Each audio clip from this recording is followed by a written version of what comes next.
सोमठाणा येथील जिल्हा परिषद शाळेची वर्गखोली कोसळल्याच्या पार्श्वभूमीवर चिखली पंचायत समिती ॲक्शन मोडमध्ये आली आहे। तालुक्यातील सर्व जिल्हा परिषद शाळांमधील शिकस्त व धोकादायक वर्गखोल्यांचा अहवाल आठवड्याभरात मागवता येणार असल्याची माहिती गट शिक्षणाधिकारी उमेश जैन यांनी दिली। ते म्हणाले, अहवाल प्राप्त झाल्यानंतर आवश्यक प्रस्ताव गट विकास अधिकाऱ्यांकडे सादर करण्यात येतील। गतवर्षी 13 शाळांतील धोकादायक वर्गखोल्या पाडण्यास मंजुरी मिळाली असून प्रक्रिया सुरू आहे। सोमठाणा शाळेतील 2 वर्गखोल्या 2 वर्षांपूर्वी शिकस्त घोषित करण्यात आल्या होत्या, त्यामुळे त्या ठिकाणी वर्ग भरण्यात आले नव्हते। सध्या विद्यार्थ्यांचे वर्ग ग्रामपंचायतीने उपलब्ध करून दिलेल्या हॉलमध्ये सुरू आहेत। ज्या शाळांमध्ये नवीन वर्गखोल्यांची गरज आहे त्यांचे प्रस्ताव डीपीडीसी किंवा जिल्हा परिषद सेस निधीतून मंजुरीसाठी लवकरच पाठविण्यात येणार असून विद्यार्थ्यांच्या सुरक्षिततेला सर्वोच्च प्राधान्य दिले जाईल, असे उमेश जैन यांनी स्पष्ट केले। चिखली तालुक्यातील सर्वच जिल्हा परिषदांमध्ये ज्या ठिकाणी अशा शिकस्त वर्गखोल्या आहेत याबाबतचे 13 प्रस्ताव आमच्याकडे गतवर्षी प्राप्त झाले होते।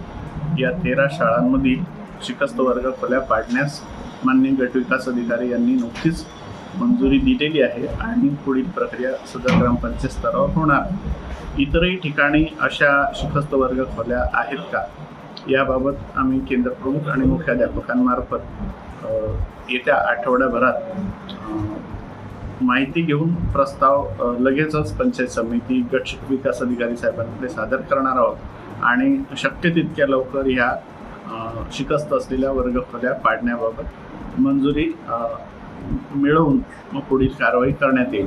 आणि शिक्षकांना सूचना दिलेल्या आहेत की कुठल्याही परिस्थितीत अशा शिकस्त असलेल्या पडक्या वर्गखोल्यांमध्ये विद्यार्थ्यांना बसवण्यात येऊ नये। विद्यार्थ्यांची सुरक्षा सर्वतोपरी आहे, तर अशा शिकस्त खोल्यांमध्ये कुठल्याही परिस्थितीत मुलांना बसवू नका अशा सूचना सर्वांना देण्यात आलेल्या आहेत। आणि माझ्या माहितीनुसार कुठल्याही शाळेमध्ये शिकस्त वर्गखोल्यांमध्ये विद्यार्थी बसवण्यात येत नाही।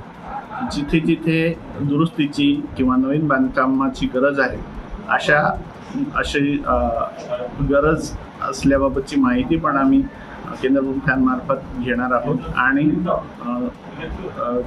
शिक्षण म्हणजे जिल्हा नियोजन विकास मंडळाच्या माध्यमातून मिळणारा निधी असेल किंवा जिल्हा परिषद सेसचा निधी असेल, या निधीतून या बांधकामासाठी मंजुरी मिळण्याबाबत प्रस्ताव आम्ही जिल्हा परिषदेकडे येत्या 15 दिवसात सादर करणार आहोत। सोमठाणा शाळेबद्दल जी बातमी वेगवेगळ्या न्यूज चॅनल आणि वर्तमानपत्रातून प्रसिद्ध झाली त्याबाबत वस्तुस्थिती अशी आहे की सदरच्या 2 वर्गखोल्या ह्या 2 वर्षापासूनच शिकस्त आहेत आणि त्यापैकी खोली पडलेली आहे आणि एका खोलीच्या भिंतींना तडे गेलेले आहेत आणि त्या भिंतीचे काही भाग पडलेले आहेत। परंतु या वर्गखोल्यांमध्ये गेल्या 2 वर्षापासून एकही विद्यार्थी बसवण्यात येत नव्हता। शाळेमध्ये ज्या 4 वर्गखोल्या आहेत त्या 4 वर्गखोल्यांमध्येच सर्व विद्यार्थी बसवले जातात। सध्याही सदर गावच्या ग्रामपंचायतनी एक तात्पुरता हॉल उपलब्ध करून दिला आहे आणि तिथे विद्यार्थी बसवण्यात येतात। देशोन्नतीसाठी समाधान गाडेकर यांची रिपोर्ट।